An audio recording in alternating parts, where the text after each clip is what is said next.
నమస్కారం. Welcome to I dream. నేను రమ. ప్రస్తుతం మనతో పాటు ఉన్నారు ప్రముఖ జ్యోతిష్యులు నందిబట్ల శ్రీహరి శర్మ గారు. గురువుగారితో మాట్లాడి మరిన్ని విషయాలు తెలుసుకుందాం. నమస్కారం గురువుగారు. వాగర్థావివ సంపృక్తౌ వాగర్థ ప్రతిపత్తయే జగతః పితరౌ వందే పార్వతీ పరమేశ్వరౌ. సదాశివసమారంభాం శంకరాచార్య మధ్యమాం అస్మదాచార్య పర్యంతం వందే గురు పరంపరాం. ఆదిత్యాయ చ సోమాయ మంగళాయ బుధాయ చ గురుశుక్ర శనిభ్యశ్చ రాహవే కేతవే నమః. శృంగేరి పీఠాధిపతులకి, కంచి పీఠాధిపతులకి నమస్కారములు తెలియచేసుకుంటూ కార్యక్రమాన్ని ప్రారంభిద్దాం. గురువుగారు, ఆదివారం అమావాస్య, పుష్యమి నక్షత్రం. ఈసారి రాబోయే అమావాస్య చాలా ప్రత్యేకమైనదని చెప్తున్నారు.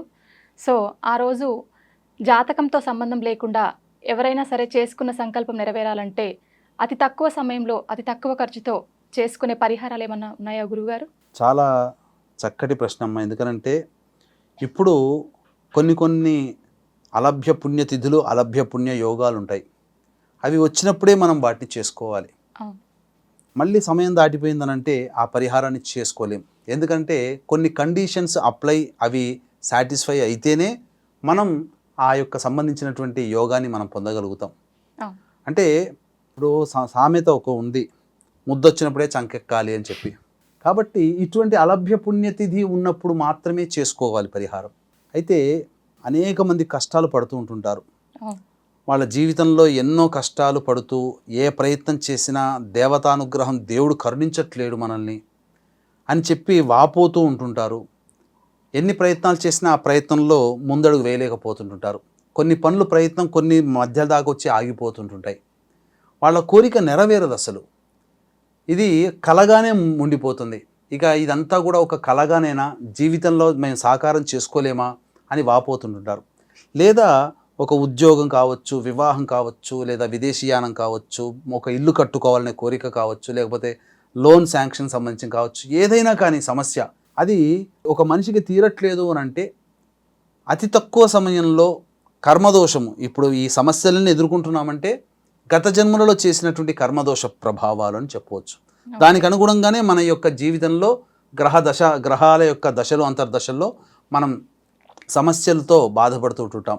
కాబట్టి అసలు ఈ జాతకాలు కానీ, దశాంతర్దశలు కానీ, ఈ యొక్క పూజలతో కానీ, హోమాలతో కానీ, అభిషేకాలతో కానీ ఏమాత్రం వేటితో సంబంధం లేకుండా అతి తక్కువ ఖర్చుతో, అతి తక్కువ సమయంలో, అతి సామాన్య మానవుడు కూడా చేసుకోగలిగే రెమెడీ మనకు శాస్త్రము ద్వారా అందించబడిందమ్మా. అది చేసుకోవచ్చు. దానికి చేయాల్సిందల్లా కొన్ని తెచ్చుకోవాల్సినటువంటిది, మీరు ఎంత వయసు ఉన్నవాళ్ళు అయితే అన్ని ఒత్తులు తీసుకోవాలి. అంటే మామూలుగా పత్తితో చేసిన ఒత్తులు, జిల్లేడు ఒత్తులు, తామర ఒత్తులు. జిల్లేడు, తామర, పత్తి ఒత్తుల్ని కలిపి ఒకటి చేసుకోవాలి. ఉదాహరణకి ఒక వ్యక్తి యొక్క వయస్సు 27 సంవత్సరాలు అనుకుందాం. 27 పత్తి ఒత్తులు, తామర ఒత్తులు, జిల్లేడు ఒత్తులు తీసుకొని ఆ మూడింటిని కలిపితే ఒకటి అవుతుంది. అలా చేసుకుంటూ పోతే ఎన్ని వస్తాయి? మళ్ళీ 27 ఒత్తులే వస్తాయి. ఆ ఒత్తులు పంచతైలములు తీసుకోవాలి. పంచతైలములు అంటే ఏంటి?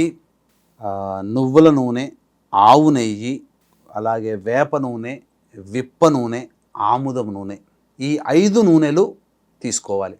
తర్వాత ఒక మట్టి ప్రమిద, పెద్దది, అంటే మనకు పెద్దదంటే ఇంత సైజుది, ఒక ప్లేట్ అంత సైజు మట్టి ప్రమిద తీసుకొని ఈ 5 తైలములు 50 గ్రాములు వేస్తే 1/2 లీటర్ అవుతుంది. కాబట్టి ఈ 5 తైలములు ప్యాకెట్లు ఉన్నవి, అంటే ఆ ఆవు నెయ్యి అన్ని తైలాలన్నీ వేయకూడదు. ఆ ప్యాకెట్లు, ఆ మట్టి పాత్ర, అందులో ఈ ఒత్తులు, ఎంత వయసు ఉన్న వాళ్ళైతే అన్ని ఒత్తులు పెట్టుకోవాలి. పెట్టుకొని వాటిని పట్టుకొని ఆ శివాలయానికి చేరుకోవాలి. రావి చెట్టు ఉన్నటువంటి శివాలయం అయితే చాలా గొప్పది, లేదా మారేడు చెట్టు శివాలయం ఉంటే ఇంకా గొప్పది.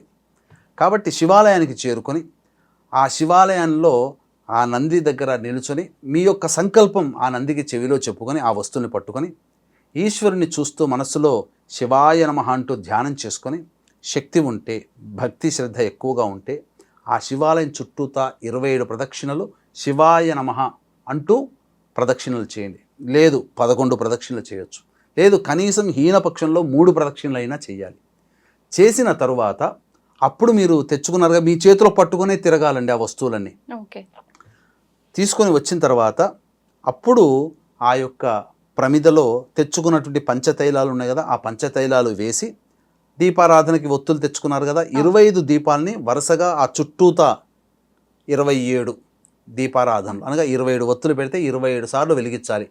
మీ యొక్క కోరిక నెరవేరాలి, నాకున్న ఈ యొక్క సంకల్పం నెరవేరాలని చెప్పి మనసులో అనుకుంటూ శివాయ నమః అనుకుంటూ పైకి అనుకుంటూ అన్ని ఒత్తులను వెలిగించి మీరు ఆ రావి చెట్టు మొదట్లో కానీ లేదా మామిడి చెట్టు ఉంటే మామిడి చెట్టు మొదట్లో కానీ ఇవేవీ లేకపోతే శివాలయంలో ఒక చోట ఉత్తరం వైపున కానీ ఈశాన్యం వైపున కానీ ఏర్పాటు చేస్తారు ఈ యొక్క దీపారాధన చేసుకోవడానికి కొన్ని ప్రదేశాలు.